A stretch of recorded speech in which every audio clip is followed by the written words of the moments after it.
Hey everyone! Welcome to Sam and Fang Cooking. The Mandalorian Season 2 is upon us, and today I'm making Baby Yoda white chocolate matcha macarons. It's the perfect treat to celebrate for all Star Wars fans. To get started, sift 65 grams of almond flour, 65 grams of icing sugar, and 2 tablespoons of matcha powder into a large bowl. Add 1/8 teaspoon of cream of tartar and 50 grams of room temperature egg whites to a mixing bowl and whisk at high speed. Once it's foamy, stream in 40 grams of granulated sugar. Add a couple drops of green food coloring.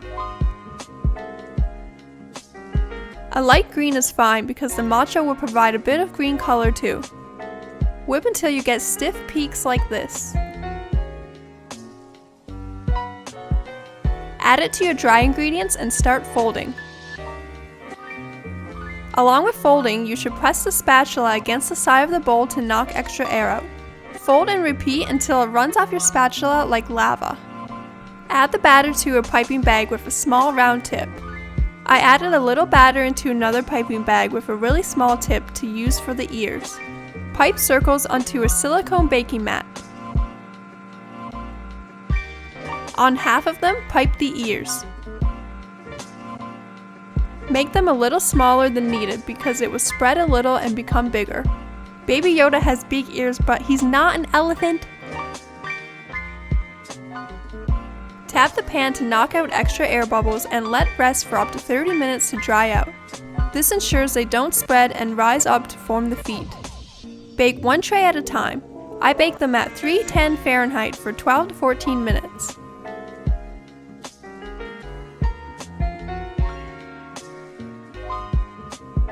I decorated the faces with edible markers, and for the whites on the eyes, I used white chocolate.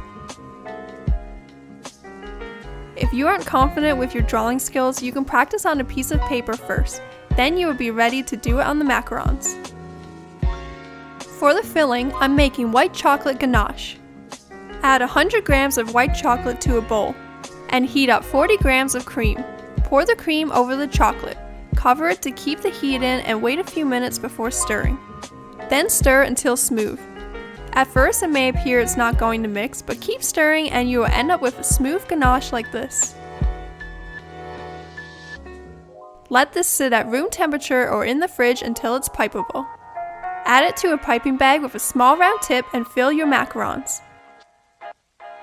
Do not add too much ganache because it will spread out when we put on the top shell.